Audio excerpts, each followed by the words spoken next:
வணக்கம் மக்களே, இன்றைக்கி நம்ம பார்க்க போகிறது ரீஇன்கார்னேஷன் முரீம் லார்ட் மான்வா தான் எக்ஸ்பிளைன் பண்ண போகிறேன். உங்களுக்கு பிடிச்சிருந்தால் லைக், ஷேர், சப்ஸ்கிரைப் பண்ணுங்கள். அது மட்டும் இல்லாமல் இந்த வீடியோவில் இடையில சின்ன சின்ன நாய்ஸ் டிஸ்டர்பன்ஸ் வர்றதுக்கான வாய்ப்புகள் இருக்குது. முடிஞ்ச அளவுக்கு நான் தவிர்க்க பார்க்குறேன். தவிர்க்க முடியாததை அட்ஜஸ்ட் பண்ணிக்கோங்க. வாங்க கதைக்குள்ளே போகலாம். கதையோட ஓப்பனிங்லேயே ஒரு அழகான ஒரு கிளானை காட்டுறாங்க. அது நல்ல மலையோட அடிவாரத்தில் இருக்குது. இது பனி பொழியிற நேரம். அப்போ ஒரு இடத்த காட்டுறாங்க. அங்கே உள்ளே பார்த்தோம்னா ஒரு 3 பேர் இருக்காங்க. இந்த ஒரு வயசானவர் தான் அலைன்ஸ் லார்ட். இவரோட பேர் பார்த்திங்கன்னா ஹான்ஜின் சியோன். அவர் ஏதோ ஒன்று தீவிரமாக படிச்சுக்கிருக்க இன்னொரு ஆளை காட்டுறாங்க. இவரோட பேர் பார்த்திங்கன்னா சுப்ரீம் ஸ்ட்ராட்டஜிக் சரியங் ஹால். நம்ம இவரை கால்னு கூப்பிட்டுக்குவோம். அப்போது அலைன்ஸ் லார்டு டக்குன்னு ஏதோ யோசனை வந்த மாதிரி நிமிர்ந்து பார்க்குறாரு. அப்போ ஒரு லாங் ஷாட்டில் காட்டுறாங்க. பார்த்தா 3 பேரும் அமைதியாக இருக்கிற மாதிரி இருக்குது. அப்போ கால் கேட்குறாரு, பேயோ உன்னோட குழந்தை நல்லா இருக்கா அப்படின்னு கேட்குறாரு. அதுக்கு ஆப்போசிட்டில் இருக்கிற ஒரு ஷார்டு வச்சுருக்கிறவரோ, என்னோடய குழந்தை நல்லா தான் இருக்குது, இப்போ நல்லா ஜாலியாக விளாண்டுக்கிட்டு இருப்பான்னு நினைக்கிறேன். அப்படி பேசிக்கிட்டு இருக்கையிலேயே அலைன்ஸ் லார்டு கேட்க ஆரம்பிக்கிறாரு, பேயோ உன்னோட குழந்தைக்கு இப்போ 3 வயசு நடக்குது இல்லையா? அப்போ அந்த 2 பேரும் அமைதியாக யோசிச்சுக்கு இருந்துட்டு அப்புறம் சொல்ல ஆரம்பிக்கிறாரு, மை லார்ட், என்னோடய குழந்தைக்கு இப்போ 6 வயசு நடக்க போகுது. இப்போ தான் இந்த பேயோவோட நம்மளோட டீட்டெயிலை சொல்கிறாங்க. அவரோட டீட்டெயிலை இவர் ஒரு காடு. நம்ம கதாநாயகனுக்கு ஒரு பாடி கார்டு மாதிரி இருக்கிறவர். இவர் முழு பேர் பேயோ பேக். அப்போ அலைன்ஸ் லார்டு சொல்கிறாரு, அட கடவுளே, காலம் எவ்வளோ வேகமாக கடந்து போகுது அப்படின்னு சொல்லவும் இவருக்கு எதுவும் புரியலை, அமைதியாக இருக்க. அப்போது கால் சொல்கிறாரு, மை லார்ட், இதே கேள்வியை இதுக்கு முன்னாடி நீங்கள் கேட்டிருக்கீங்க. என்ன? அப்போ மனசுக்குள்ளே நினைக்கிறாரு, என்ன இது விசித்திரமாக இருக்குது, சில நாட்களாக எனக்கு என்ன நடக்குதுன்னே தெரியலையே, இதே மாதிரி நான் ஏற்கனவே கேட்டிருக்கேன்னா அப்போ எத்தனை முறை இப்படி நடக்குதுன்னு தெரியலையே அப்படின்னு அவர் யோசிச்சுக்கிருக்காரு. மறுபடியும் மனசுக்குள்ளே நினைக்கிறாரு, எப்படியும் நான் பேயோவோட குழந்தைக்கு துணிமணி வாங்கி ஆகணும். ஏன்னா பேயோ என் கூட காலம் முழுக்க சின்ன வயதுலேருந்து என் கூடயே பாடி கார்டு மாதிரி இருக்கான். ஆனால் அவனோட குழந்தை ஆண் குழந்தையா பெண் குழந்தையா எனக்கு தெரியலையே. அப்படி அவர் யோசிச்சு கொண்டு இருக்கும்போது மை லார்ட் அப்படின்னு ஒரு சவுண்டு. என்னன்னு பார்க்கும்போது கால் சொல்கிறாரு, என்னாச்சு உங்களுக்கு, உங்களோட உடல்நிலை அடிக்கடி சரியில்லாமல் போகிற மாதிரி தெரியுதே அப்படின்னு கேட்கவும் அலைன்ஸ் லார்டு சொல்கிறாரு, இல்லை நான் நல்லா தான் இருக்கேன், இட்ஸ் ஃபைன் அப்படின்றாரு. காலங்கள் சீக்கிரமாக கடந்து போகுது, எனக்கு வயசாயிருச்சு, என் காலம் நெருங்கிருச்சுன்னு நினைக்கிறேன். இப்படி சொல்லவும் முட்டாள்தனம் அப்படின்னு நம்ம கால் சொல்கிறாரு. அது மட்டும் இல்லாமல் நீங்கள் ரொம்ப நல்லா தான் இருக்கீங்க, திடமாக தான் இருக்கீங்க, நீங்கள் அதை பற்றிலாம் கவலைப்படாதீங்க அப்படிலாம் சொல்லவும் நம்ம கதாநாயகன் மறுபடியும் மனசுக்குள்ளே நினைக்க ஆரம்பிக்கிறாரு, நிறைய காலம் கடந்து போயிடுச்சு, 40 ஆண்டுகளுக்கு மேலே நான் ஆட்சி புரிஞ்சிட்டு வரேன், நான் சர்வோத்தமாக ஆட்சி செய்தேன். இப்படி மனசுக்குள்ளே நினச்சிக்கிட்டே வரும்போது நம்ம ஹீரோ சொல்கிறாரு, சுப்ரீம் ஸ்ட்ராட்டஜி கால் அப்படின்னு கூப்பிடுவோம். எஸ் மை லார்ட் அப்படின்றாரு. நான் எப்படிப்பட்ட ஆள் உனக்கு தெரியுது? அப்போ கால் கேட்குறாரு, என்ன சொல்ல வரீங்க லார்ட்? நான் முன்னாடி கேட்டது தான், என்ன நீங்கள் எப்படி நினச்சிக்கிட்டு இருக்கீங்க என்னோடய ஆட்சியை பற்றி, உங்களோட விருப்பம் என்னன்னு சொல்லுங்கள். இவங்க 2 பேரும் கொஞ்ச நேரம் என்ன சொல்கிறதுன்னு யோசிச்சுட்டு சொல்ல ஆரம்பிக்கிறாங்க, தற்காப்பு உலகத்தில் நீங்கள் ஒரு மிகச்சிறந்த நபர் அப்படி சொல்லவும் ஒரு மாதிரி ஒரு சேடான ஃபேஸும் கம்பீரமான ஃபேஸும் கலந்த மாதிரி ஒரு முகத்தை வச்சுக்கிட்டு கீழே குனிஞ்சு, மிகப்பெரிய ஓஹோ மிகப்பெரிய பலசாலியா? அலைன்ஸ் லார்டோட இளம் வயசை காட்டுறாங்க. தற்காப்பு கலை ஹாங்ஜின் கடவுள் போன்றவர். ஹீரோ நம்மளுக்கு எடுத்து சொல்கிறான், எனக்கு 29 வயசு இருக்கும்போது ஸ்வாட் மாஸ்டர் மார்ஷல் ஆர்ட் மாஸ்டர்களை ஆசிரியர்களை நான் எனக்கு கீழே அடிப்பணிய வச்சதுக்கு அப்புறமா என்ன அவங்க அப்படித்தான் கூப்பிட்டாங்க. மாபெரும் அலைன்ஸ் கூட்டத்தில் இருந்து 30 கூட்டத்துக்கும் நான் தான் தலைவர் எப்படிண்டு மார்ஷலின் அலைன்ஸ் லார்ட் என்னும் பேர் வாங்கினது நான் தான். இந்த பட்டத்தை நான் ஏற்றுக்கிட்டதுக்கு அப்புறமா பல வருஷங்களாக நான் கடுமையாக போராடிக்கிட்டே இருந்தேன். மத விரோதிகளை தேடி பிடிச்சி அவங்கள நான் அழிச்சிக்கிட்டு இருந்தேன். டெவில் கிளான் 13 பிரிவுகளை நான் துண்டு துண்டாக வெட்டி எறிஞ்சேன். அது மட்டும் இல்லாமல் பிளட் ஸ்கை சக்ஸஸரோட டீமானிக் கல்ட்டையும் நான் தேடி பிடிச்சி அழிக்க ஆரம்பித்தேன். இறுதியாக அலையன்ஸோட கூட்டத்திலோட விருப்பத்தை நான் நிறைவேற்றினேன். நான் அப்போது அரசாங்கத்துக்கு ஒரு நல்ல நிம்மதியை கொண்டு வந்தேன். இருந்தாலும் எங்களோட கூட்டத்துக்குள்ளேயே சில துரோகிகள் வந்து விட்டாங்க. முழுமையான அதிகாரம் வேணும்னு நான் சாப்பிட்ற சாப்பாட்டில் நஞ்சு கலந்துட்டாங்க. அதிலிருந்து நான் தப்பிச்சதுக்கு அப்புறமா யாரெல்லாம் நான் செத்த பிறகு இந்த ஆட்சியை ஆளணும்னு நினச்சாங்களோ அவங்க எல்லா பேர்த்தையும் நான் வெட்டி வீழ்த்திட்டேன். அதுக்கப்புறமா மக்கள் என்னை கூப்பிட ஆரம்பித்தாங்க அயன் பிளட் லார்ட் அப்படின்ட்டு. அதுக்கப்புறமா துரோகிகளை நான் அழிக்கிறதுல மும்முரமாக இருந்தேன். தண்டனை கொடுக்கறதுல என்னை விட ஒரு மோசமானவன் யாரும் இருக்க மாட்டாங்க. அந்த மாதிரி நான் சில தண்டனைகளை தண்டிக்கும் பிரபுவாக இருந்தேன். இப்போ கதை ப்ரெசண்ட்டுக்கு வருது.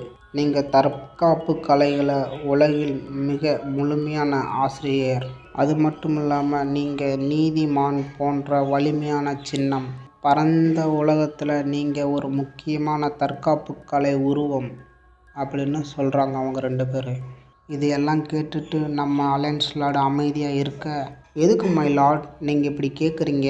நீங்கள் வழக்கம் போல் இல்லையே, உங்களுக்கு ஏதேனும் பிரச்சனையா, உடல்நல சரியில்லையா அப்படின்னு சொல்லவும் லேசாக திரும்பி பார்த்துக்கிட்டு சிரிச்சுக்கிட்டே, நான் நல்லா தான் இருக்கேன், இட்ஸ் ஓகே, நீங்கள் போகலாம். அப்புறம் பெயோ, நீ நீண்ட காலமாக லீவு போடாமல் இங்கேயே இருக்க. இன்றைக்கி எனக்கு நீ காவலாக இருக்க வேண்டிய அவசியம் இல்லை, நீ வீட்டுக்கு போகலாம். அவர் ஒரு மாதிரி சோகமாக டல்லாக ஃபேஸை வச்சுக்கிட்டு இருக்கவும் 2 பேருமே சொல்லிட்டு கிளம்புறாங்க. எஸ் லார்ட், உங்களோட விருப்பப்படியே அப்படின்னு சொல்லி கிளம்புறாங்க. அப்போ வெளியே சீனை காட்டுறாங்க. பார்த்தா பயங்கரமாக பனி பொழிஞ்சிக்கிட்டு இருக்கு. அலையன்ஸ் லார்ட் மனசுக்குள்ளே நினைக்கிறாரு, தற்காப்பு கலையோட முழு உருவமா அப்படின்னு இப்போ காட்டுறாங்க. அப்போ பார்த்தோம்னா பயங்கரமாக அந்த இடம் ரத்த கலரியாக இருக்கிற மாதிரி முன்னாடி தெரியுது. ஒரு தற்காப்பு கலை வீரனாக இருக்கிறதுக்கு எவ்வளோ பிரச்சனைகளை தாண்டி வந்துட்டேன். ஆனால் இந்த தற்காப்பு கலை வீரனானது பிறகு நான் விரும்புகிறதுக்கோ ஆசைப்படுறதுக்கோ வேறு எதுவும் இல்லைன்னு நினைக்கிறேன். இருந்தாலும் என்னோடய வாழ்க்கையில் நான் ரொம்ப தீவிரமான வாழ்க்கையை தான் வாழ்ந்துக்கிட்டு வந்திருக்கேன். அப்போ அந்த இளம் உருவத்தையும் வயசான உருவத்தையும் நம்மளுக்கு மேட்ச் பண்ணி காட்டுறாங்க. அப்போது அவர் சாதாரணமாக பார்த்துக்கிட்டே இருக்கும்போது திடீர்னு பார்த்தீங்கன்னா அவரோட மண்டையில் ஒரு மின்னல் வந்து அடித்த மாதிரி ஒரு வலி ஒன்று உருவாகுது. திடீர்னு பார்த்தா அப்படின்னு சொல்லிக்கிட்டு நெஞ்சை பிடிச்சிக்கிட்டு, எனக்கு என்ன ஆச்சு, என்ன நடக்குது, அவரோட இதயத்தில் கையை வச்சு நல்லா அழுத்தி பிடிச்சி நரம்பு புடைக்கிற அளவுக்கு அழுத்தி பிடிக்கிறாரு. அவ்வளோ வலி. திடீர்னு பார்த்தா கீழே விழுந்துடுறாரு. இப்போ தான் நம்மளுக்கு படத்தோட டைட்டிலே காட்டுற மாதிரி இந்த மான்மாவோட டைட்டிலை காட்டுறாங்க. Reincarnate Murim lord chapter 1. யாரோ ஒருத்தர் தூங்கி எந்திரிக்கும் போது கண்களை திறக்கிற மாதிரி திறந்து பார்க்கும்போது ஒரு மங்கலான மேல் சுவர் தான் தெரியுது. நான் எங்கே இருக்கேன்? இது என்ன இடம்? எனக்கு மருத்துவம் மூலிகை வாசனையோட வருது. இது ஏதாவது வைத்தியம் பார்க்கக்கூடிய இடமா இருக்கும்னு நினைக்கிறேன். அப்போது நான் மயங்கி விழுந்துட்டேனா? அப்போனா சுப்ரீம் ஸ்ட்ராட்டஜி கால் வந்து என்னைய திட்ட போகிறாரு. ஏன் உங்களோட உடல்நிலை சரியில்லாமல் இருந்தது ஏன் என்கிட்ட சொல்லலைன்னு சொல்லி என்னை திட்ட போகிறாரு. நான் உண்மையிலேயே மயங்கி விழுந்துட்டேன்றது என்னாலேயே நம்ப முடியலை. இந்த நாட்டிலேயே ரொம்ப சக்தி வாய்ந்தவனாக இருக்கக்கூடிய நானே மயக்கம் போட்டு விழுவேன்னு நான் நினைக்கவே இல்லை அப்படின்னு பேசிக்கிட்டே இருக்கவும் எனர்ஜியை செக் பண்ணி பார்க்கும்போது என்ன வெறும் எம்டியாக இருக்குது. இந்த உடம்புல எனக்குள்ளே இருந்த கீவையெல்லாம் எங்கே போச்சு? எம்டியாக இருக்கே. இல்லை, இது நடந்திருக்க வாய்ப்பே இல்லை. இப்படி இருக்க முடியாது. இது அந்த விஷம் கொடுத்ததுனால ஆனதா? இப்படி ஒரு விஷத்தை யாராலையும் உருவாக்க முடியாது. அப்படி ஒரு விஷம் இருக்கிறதா நான் கேள்விப்பட்டது கூட இல்லையே. அப்போ ஒரு 2 பேர் வராங்க. நீ எந்திரிச்சிட்டியா? ரொம்ப அக்கறையோட கேட்குறாங்க. அப்போ கூட வந்த ஒரு லேடியோ, டியர் நீ எந்திரிச்சிட்டியா அப்படின்னு கேட்க, அப்போது இந்த பையன் கேட்குறான், ஆமாம் நீங்கள் யார்? அப்போ தான் அந்த பையனுக்கு டக்குன்னு மண்டையில் ஒரு பொறி தட்டுது. இந்த குரல் என் குரல் இல்லையே. பார்த்தா இது நம்ம அலையன்ஸ் லார்டு தான் இந்த பையனோட உடம்புக்குள்ளே வந்திருக்காரு ரீஇன்கார்னேட் ஆகி. அப்போ எதிர்த்தாப்புல இருந்த அந்த லேடியோ லேசாக பொய் சிரிப்பு சிரிச்சுக்கிட்டு, நீ என்ன பார்த்து கேட்டியா? ஆமாம் அப்படின்னும், அவங்களும் சிரிச்சுக்கிட்டே கடுப்பாயிட்டு இருக்கவும் நம்ம ஹீரோ என்னாச்சு அப்படின்னு அவர் யோசனையில் இருக்கவும் பார்த்தா இருக்கிறவரும் அன்பே அமைதியாக இரு அப்படின்னு சொல்லிக்கிருக்கும் பலார்னு ஒரு போடு ஹீரோவை அம்மா அப்படின்ட்டு கீழே விழுந்தான். நீ இப்போ என்கிட்ட ஒரு மண்டியிட்டு நீ மன்னிப்பு கேட்டே ஆகணும் அப்படின்னு நம்ம ஹீரோவை பார்த்து சொல்லவும் அப்புறம் நீ யார் நான் யாருன்றதை நான் உனக்கு சொல்கிறேன். நாங்கள் உனக்கு இப்படி ஆயிடுச்சே அப்படின்ட்டு நாங்கள் நைட்டும் பகலும் தூங்காமல் இருந்து உன்னை பற்றி நாங்கள் கவலைப்பட்டுக்கிட்டு இருந்தா உன்னோட அம்மாவை பார்த்து நீ இப்படி கேட்கலாமா? நன்றி கேட்ட நாயே, உன்னோட சொந்த அம்மாவை பார்த்து நீ இப்படித்தான் பேசுவியா? உனக்கு ஞாபகம் இல்லையா நான் யாருன்னு? அப்போ ஹீரோவோட அப்பாவோ விடு, அவன் மயக்கம் போட்டு மயங்கினதுக்கு அப்புறமா எந்திரிச்சிருக்கான், இப்போ தான் அவன் குழப்பத்தில் இருப்பான், யார் என்னன்னு தெரியல போல, விடு, அவன் கலப்பாக இருப்பான், அவன் தூங்கட்டும் கொஞ்ச நேரம் அப்படி சொல்லவும் நீ என்ன விடு, அவனை நான் நீ 2 சாத்து சாத்துறேன் அப்படி சொல்லிக்கிட்டு இருக்க நம்ம ஹீரோவோ பயங்கரமான ஒரு யோசனையிலையும் ஒரு குழப்பத்துலேயும் இருக்கான். அந்த அம்மா இன்னும் விடுறதில்ல.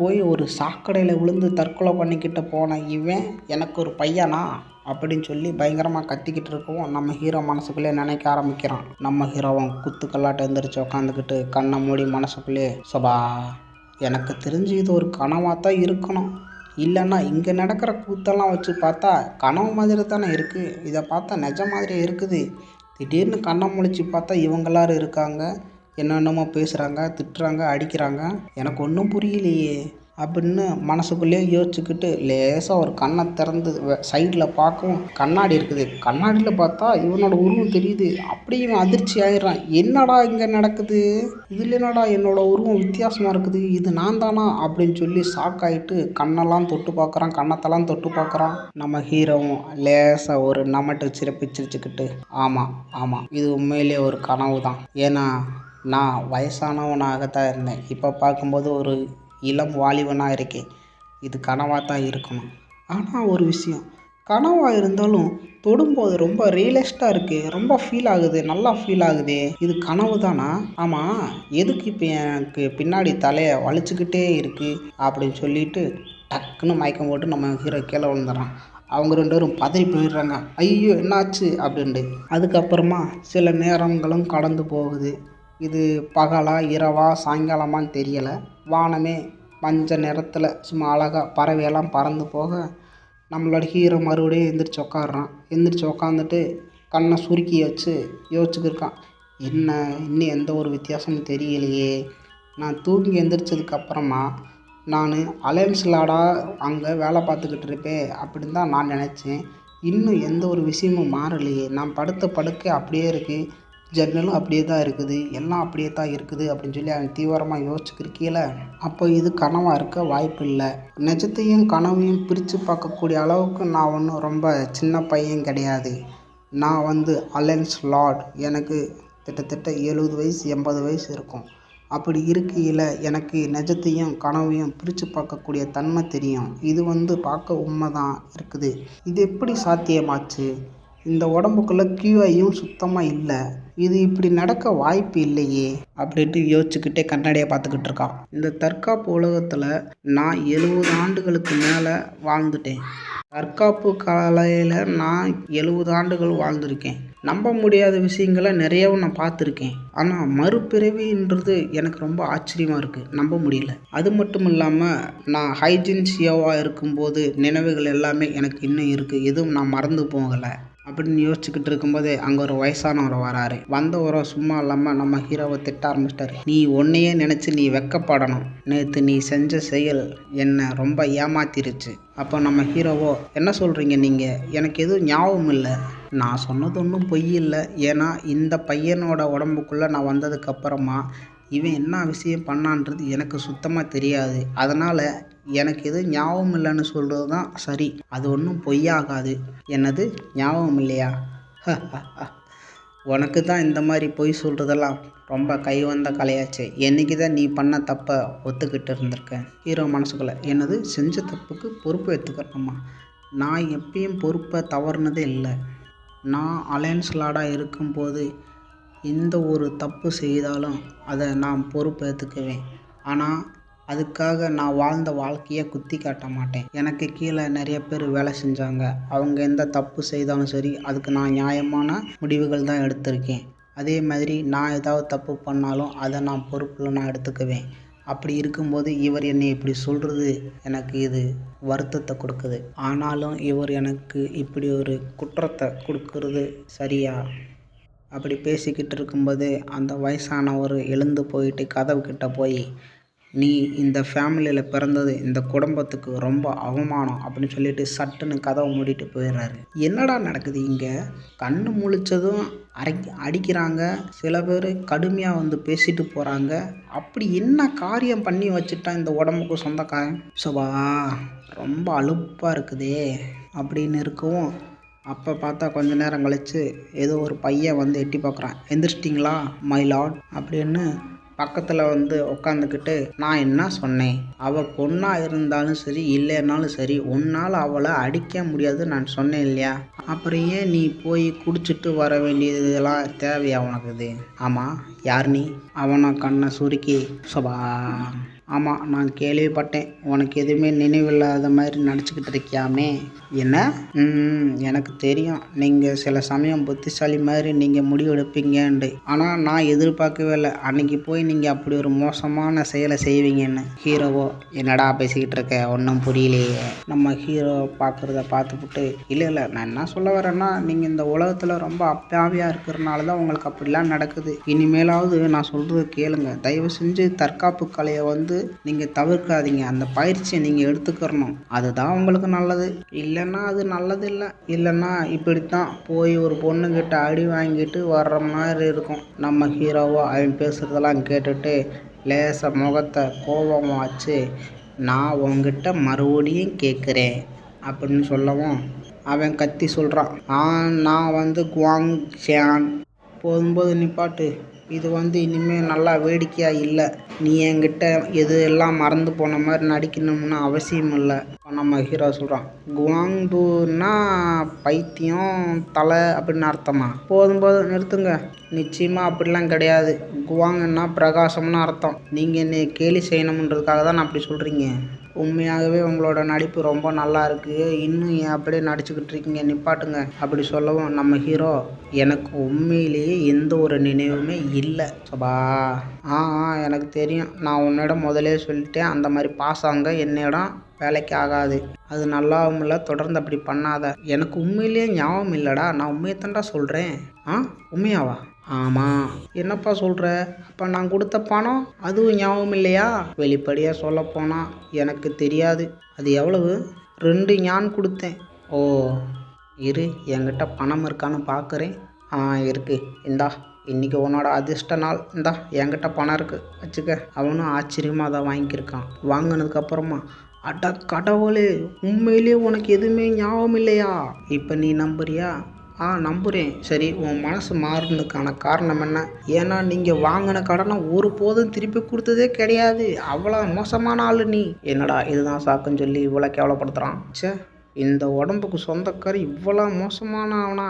எப்பேற்பட்டவன்டா நீ? உன்னை பற்றி எனக்கு எதுவுமே தெரியலையே. இன்னும் என்னெல்லாம் பண்ணி வச்சுருக்கானோ? சரிக்கு வாங்க. எல்லாரும் என்னை ஏன் ஒரு மோசமான நபர் போல் நடத்துகிறாங்க? நான் அப்படி என்ன செஞ்சுட்டேன்?